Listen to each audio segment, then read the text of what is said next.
Welcome to EPG Pathashala. This is Professor Abdul Sattar, Department of Philosophy, SV University, Tirupati. Today's module is on Sikhism under the paper Indian Religion and Philosophy. In this module, we are going to learn about the objectives, introduction to Sikhism, 10 gurus who played an epoch-making role in shaping Sikhism as a religion, and about the sacred book Guru Granth Sahib and the basic features of Sikhism, God in Sikhism, man in Sikhism, world according to Sikhism, evil and suffering according to Sikhism, and life after death and human destiny. And before we learn about these objectives, first of all, as an introduction, let us understand about Sikhism. Sikhism is one of the religions of latest religions of India. It has originated on this soil and flourishes for the most part on this soil itself, although Sikh people spread all over the world as permanent settlers and as temporary earning members. The rise of Sikhism is seen by many as a reaction against Hinduism and Islam. Guru Nanak, the great poet of Sant tradition and the founder of Sikhism, the founder of Guru tradition in Sikhism, is reported to have said the statement, neither Veda nor the Kitab, namely Quran, know the mystery. This statement of Guru Nanak shows the dissatisfaction of him with regard to Hinduism and Islam. And this explains why he thought it necessary to impart new knowledge to people. This is the reason why he tried his best to develop the canonical script, namely Guru Granth Sahib. With this introduction, let us look into Sikhism since it took its rise in the Punjab in the 5th century. At present, it has assumed great importance on the Indian soil. Sikhism is Hinduistic in the sense that it accepts the fourfold principles of karma, samsara, jnana, mukti. Sikhism was born at a time when India was in a state of political upheaval, social instability, and religious ritualism, externalism without much inner illumination and spiritual experience in depth. Sikhism, at the hands of first Guru named Nanak, was not primarily a political movement. From the social point of view, it was founded on the rejection of caste and promoted egalitarianism. Nanak was essentially a religious reformist movement in the direction of Sant poets of India. Kabir appears to be a contemporary of Guru Nanak. Guru Granth Sahib is the sacred book of the Sikhs. It contains 4 poems of Trilochana, 62 of Namadeva, 240 Sakis, and 227 Padas of Kabir. Most of the characteristic teachings of Sikhism are monotheism, crusade against idol worship, caste, external ritualism, etc. The term Guru is to be understood for the first 10 Gurus and for Adi Granth Sahib. Sikh is really derived from the word Shishya. Hence, Sikhism is the religion of 10 gurus and their followers, Shishyas. The Sikh is one who is willing to lay down his life for the sake of his guru. Guru Nanak was the real founder of Sikhism, born in 1469 in a village called Talwandi, some 50 miles southwest of Lahore. Guru Nanak was advised his followers to resist evil, even to the point of sacrifice and martyrdom. Guru Hargobind Singh guided on two words, Miri to defend and pursue political end, and Piri for safeguarding spiritual pursuit.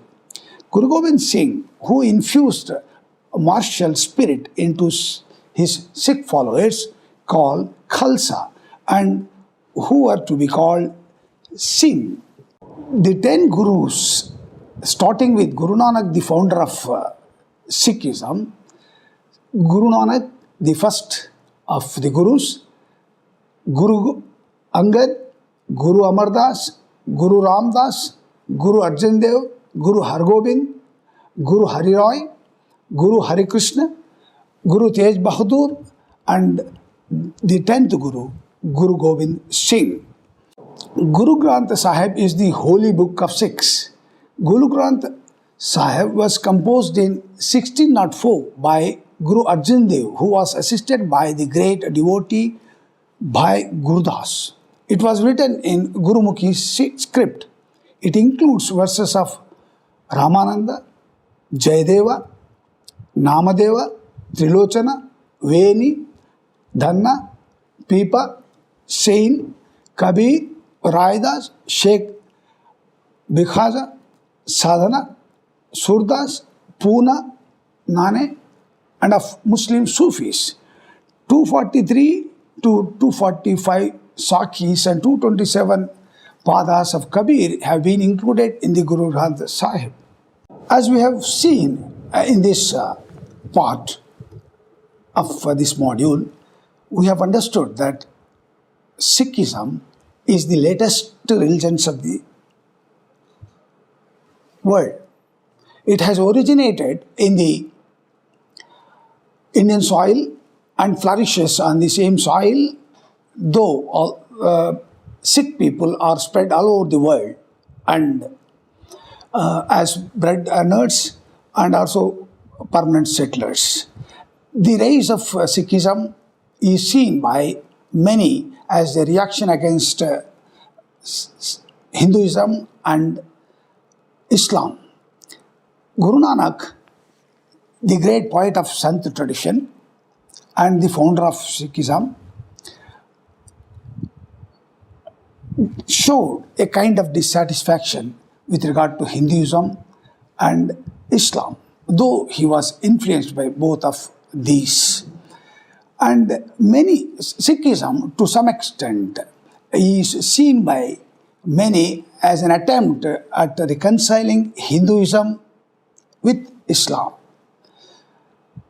But there is hardly any evidence of any much significance that from taken from Islam. And the author MacLeod says in this connection, it is accordingly incorrect to interpret the religion of Sikhism as a synthesis of both Hinduism and Islam. It is indeed a synthesis, but in which elements of Islam are relatively unimportant with regard to the development of Sikhism. Guru Nanak, as we know, was born by birth as a Hindu. His faith was influenced by Islam. But it is very difficult, however, to say about the intensity or degree of this influence. MacLeod is of the opinion that Islam influence clearly, evidently seen in the thought of Guru Nanak, but in no way can we accord the what to call influence in any significant manner with regard to the fundamental aspects of Guru Nanak's philosophy of Sikhism.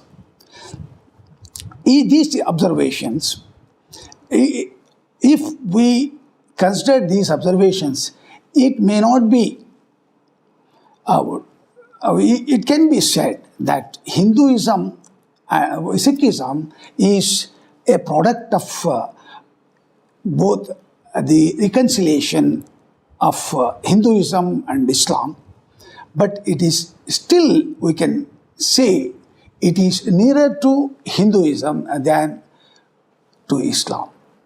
Now, with this, let us look into the basic features of Sikhism.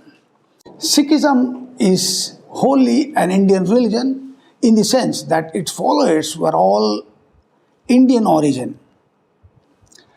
Its religious scriptures and teachers are wholly Hindu and hardly Muslim. Sikhism fully subscribes to the fourfold principles of karma, samsara, jnana, mukti. Unlike any other form of Hinduism, it enjoins upon the Sikhs to fight against social injustice and in defense of one's faith. Sikhism teaches strict monotheism. Its monotheism might have been strengthened by the Islamic influence upon it, but it is primarily an outcome of the personal experience of Sikh gurus themselves. The oneness of God is emphasized by all of them with one voice.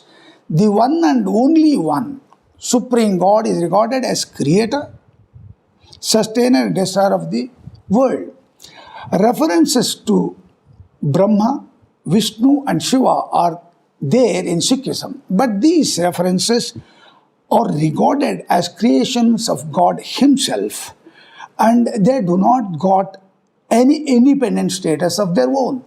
Creation is neither ex nihilo nor from materials living outside God. It is the result of divine self-revelation. God has revealed or manifested Himself in the form of the world, but His being is not exhausted in this world alone. He goes beyond it. God is thus both immanent and transcendent. As the inner dweller of the world, He is immanent. But as externally existing even before creation and as creator of the world, He is also transcendent to it. He is also transcendent in the sense of being incomprehensible. Sikhism is marked out as a Guru-centered religion much more than any other Indian tradition. Even God is called Vaheguru.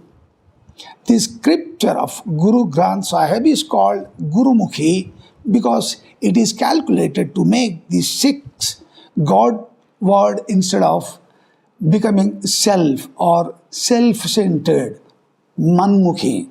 There is the vow of 5 Ks, that is a keeping of long hair, Kesha, of head and face, iron bracelet, and Kucha, Kanga, and Kripan, sword. These 5 Ks are very important from the point of view of Sikh identity. In consonance with strict monotheism, Sikhism does not admit Avataravada.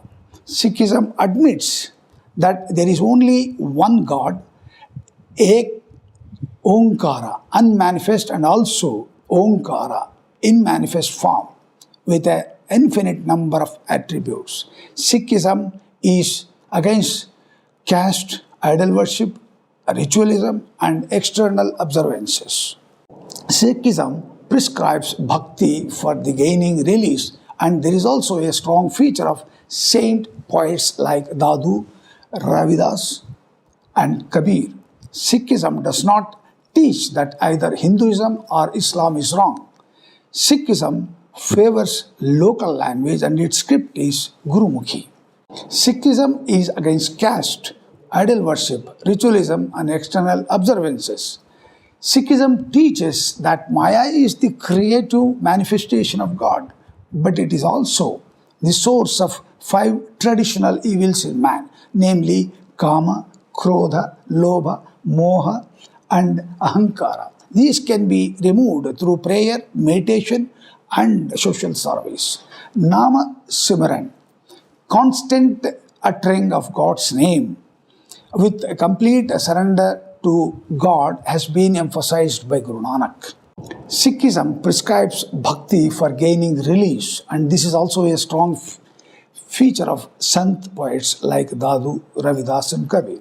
Guru Nanak does not recommend sannyasa as a means of mukti. He himself was a householder and considered the life of a householder as very important in society. Like Kabir, Sikhism is beyond both Hinduism, that is Vedic, and Islam.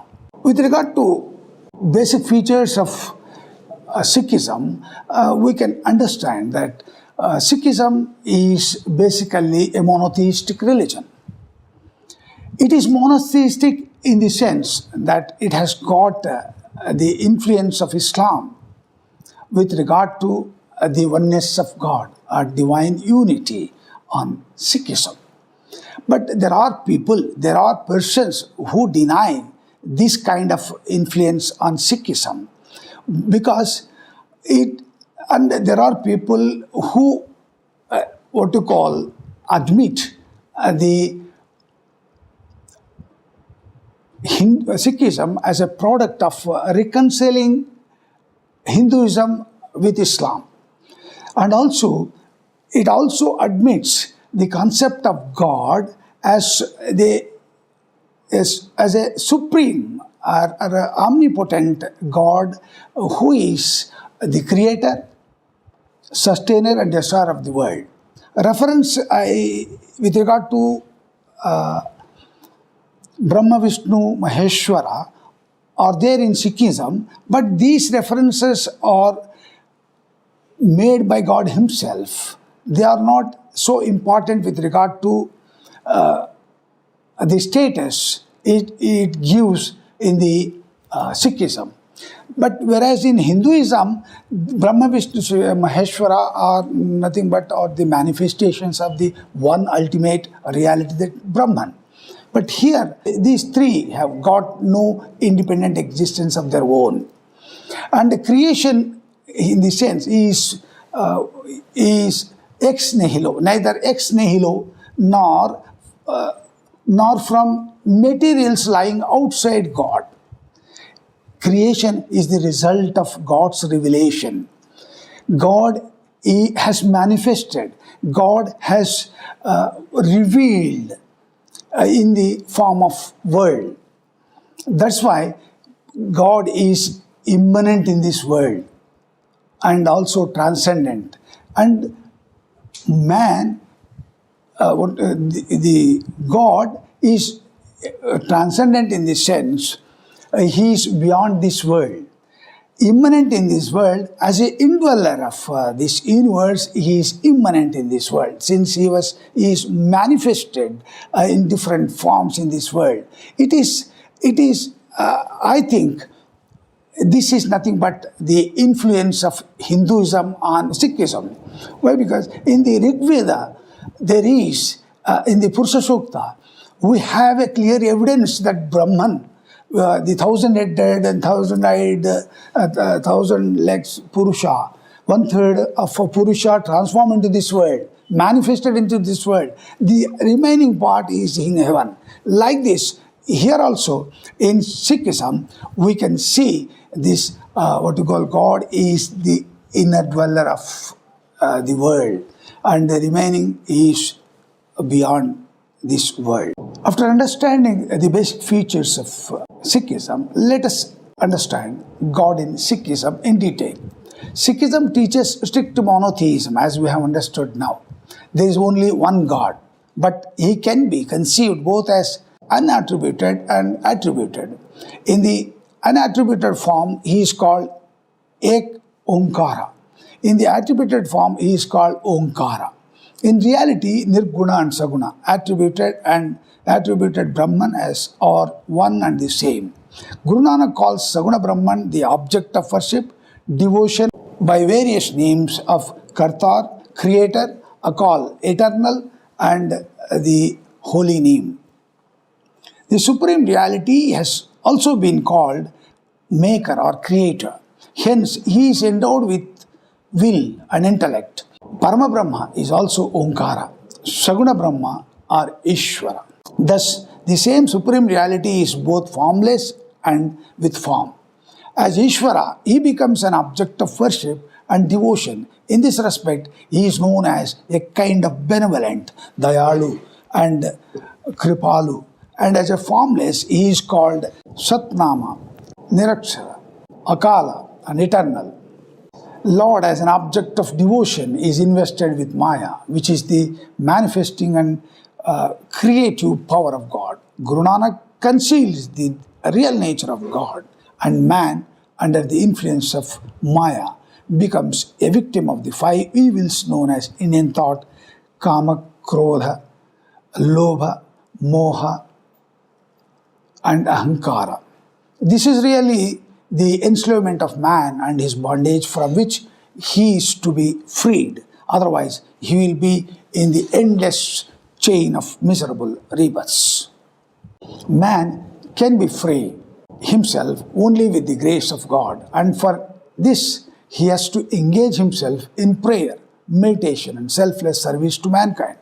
Guru Nanak calls Saguna Brahman the object of worship and devotion by various names of Kartar, Creator, Akal, Eternal, Sattanama, Holy Name.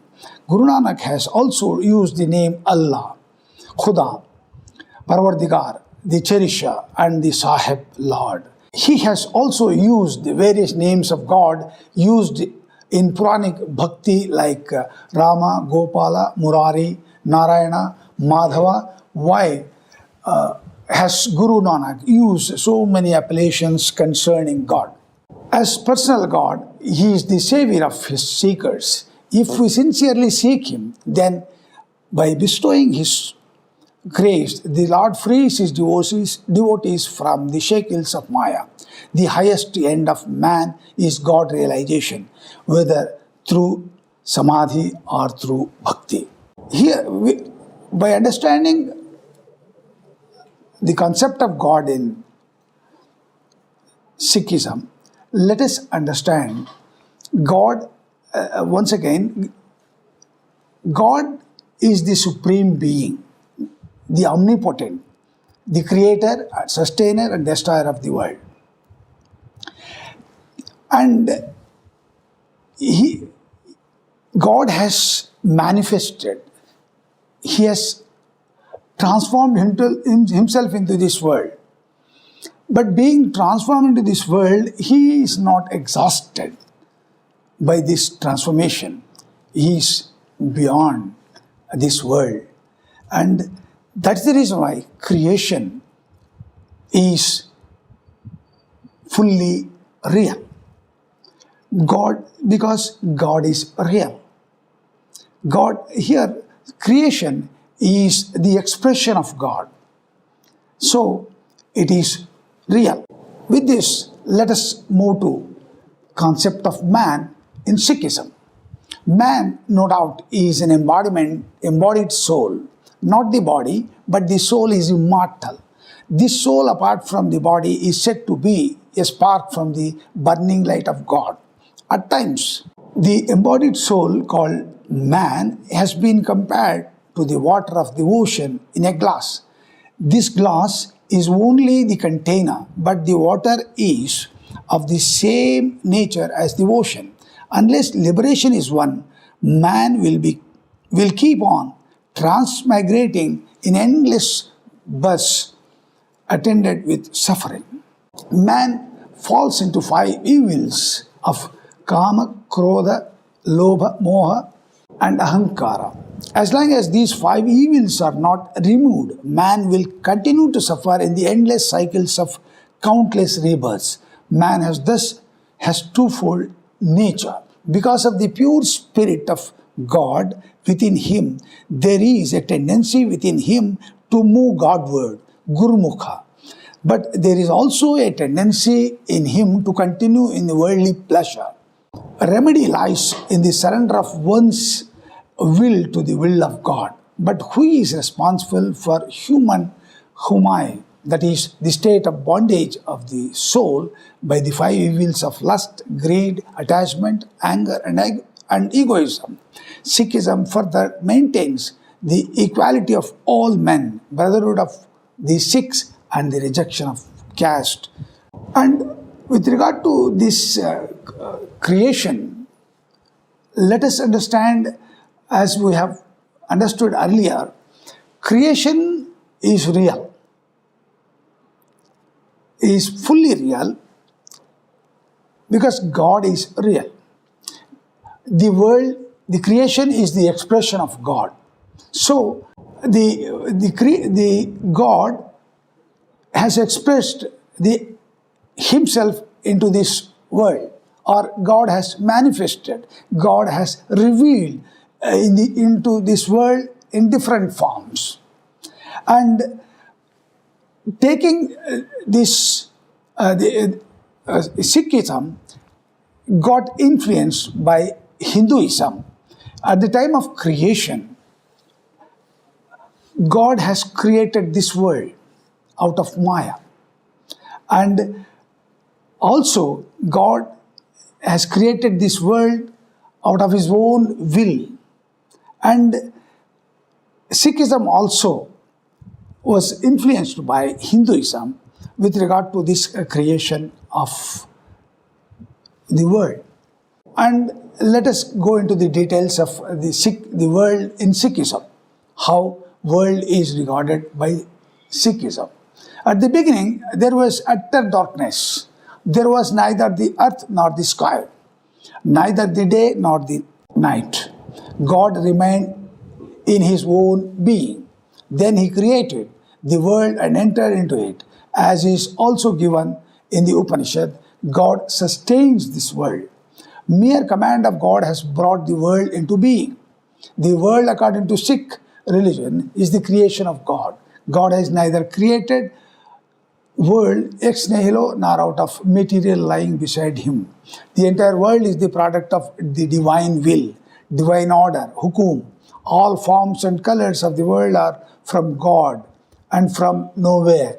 By thy hukum, thy didn't create all forms. The world is the revelation or manifestation of God. It is also called the light of God. Hence, God may be regarded in Sikhism as both the efficient and the material cause of the world. However, there seems to be a difference among Sikh thinkers on the point whether God is to be regarded as the material cause of the world, and if at all, he may be so regarded in what exact sense. Some believe that God has, of course, not created the world ex nihilo, out of nothing, nor has he created it out of materials lying over and above him. But then, according to them, God cannot be said to have created the world out of the material of his own being. They emphasize that the whole has come simply out of divine order, that it is the product of hukum, and it cannot be said that the material of the world has come out of God's being. Others believe that God has really manifested or expressed his own being in the form of the world, although he is not totally exhausted. He is both immanent in the world as well as transcendent to it. Although God reveals his own being in the form of freedom of the world, creator, he is also lies beyond it. The whole world is wonderful creation of God and shows his power and glory. This will strongly remind one of Psalm 19 singing the glory of creation.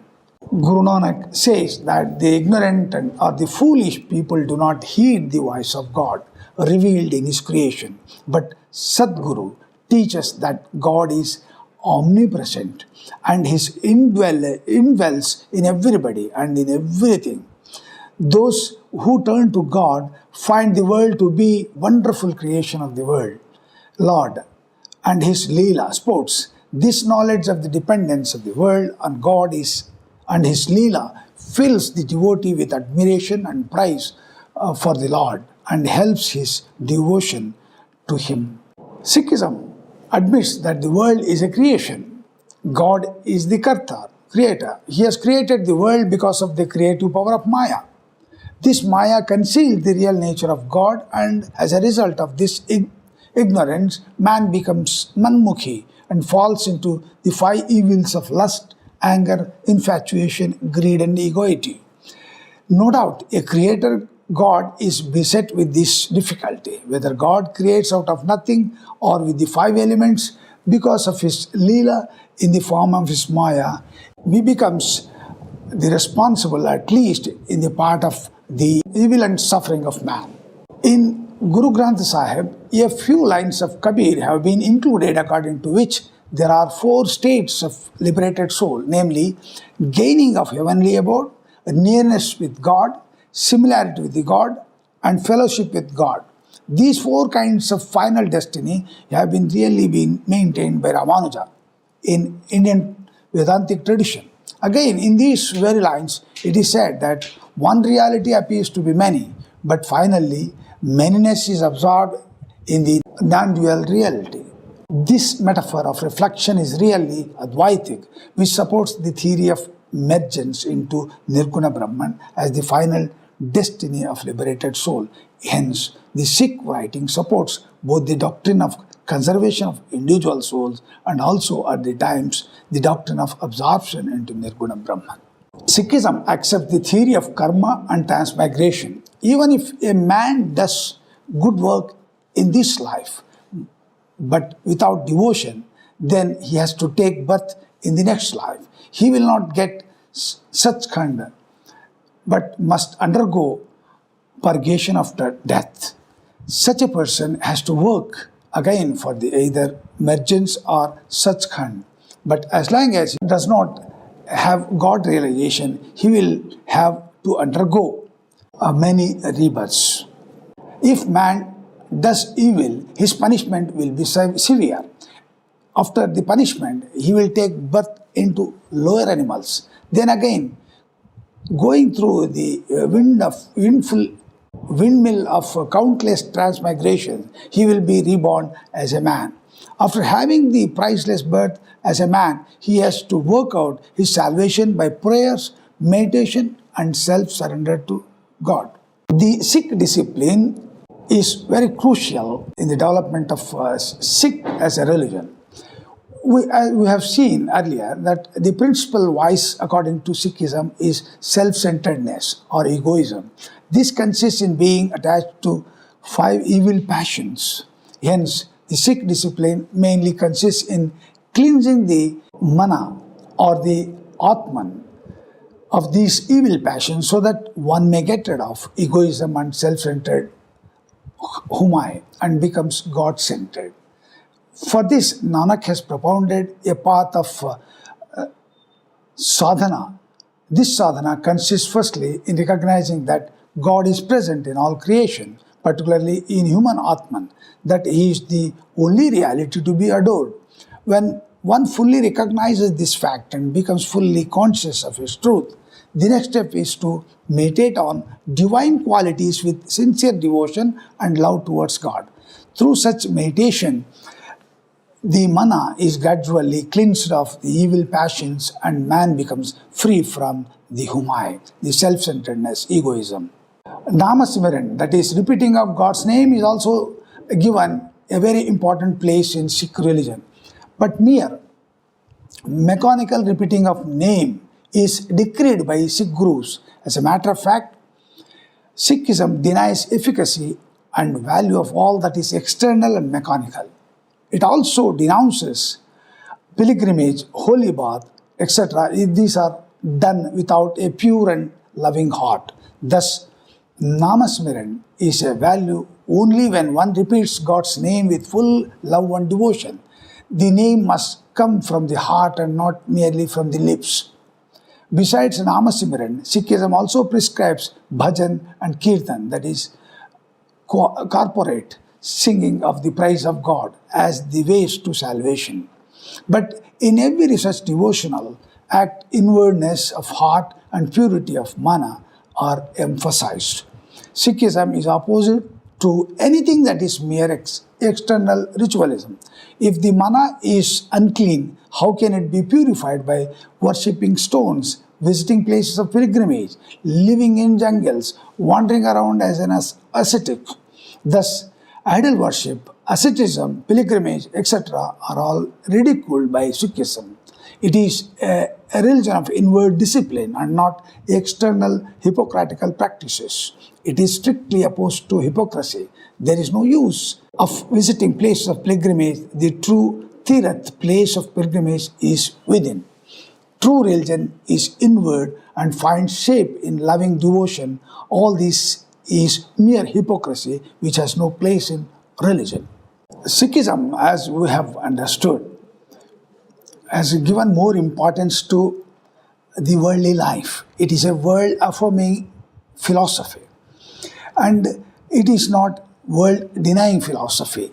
And Guru Gobind Singh has initiated many principles in order to avoid these five kleshas, five cases of, and also how we can purge off the evils of egoism, kama, krodha, lobha, moha.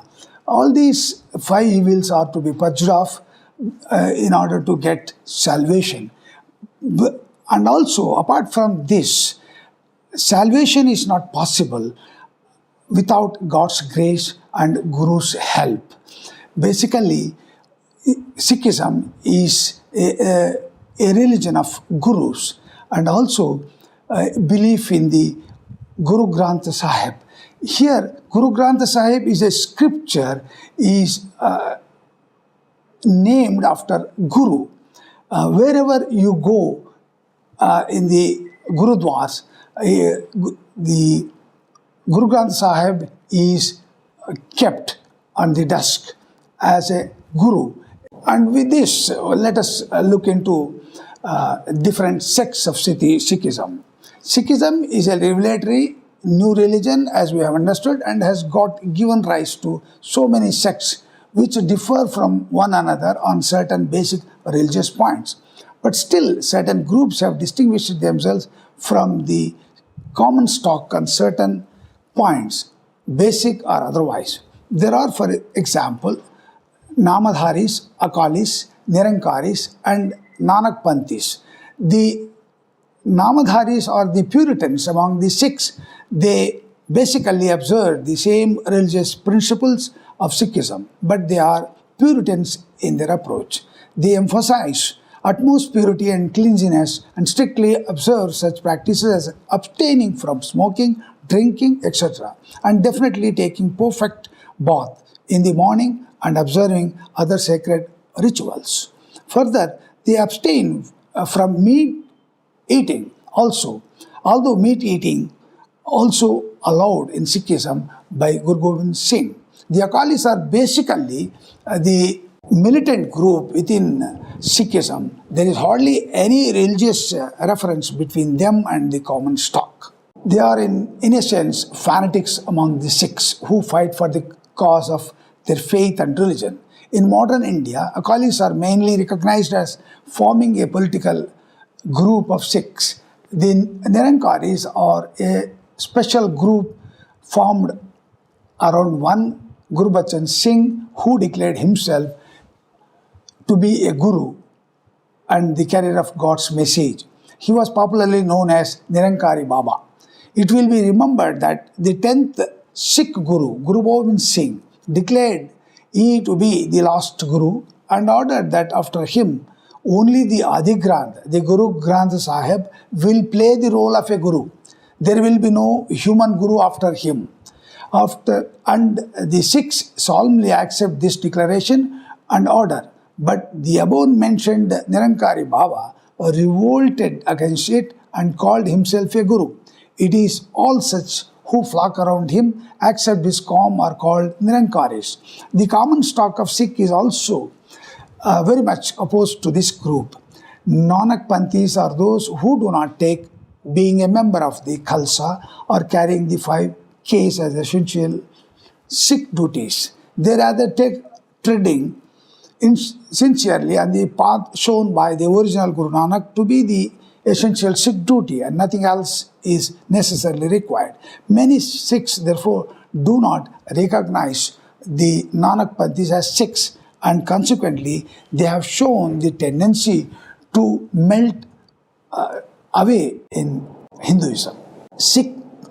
Finally, let us have a look at the Sikh quotes. There is neither Hindu nor Musalman, so whose path shall I follow? I shall follow God's path. God is neither Hindu nor Musalman. Guru Nanak. Same are the temple and the mosque, and same are the forms of worship therein. All human beings are one, though apparently many. Realize, therefore, the essential unity of mankind. Guru Gobind Singh, Dasam Granth. As a concluding remark, we can say that as far as this module is concerned, we have understood Sikhism as one of the latest religions of the world.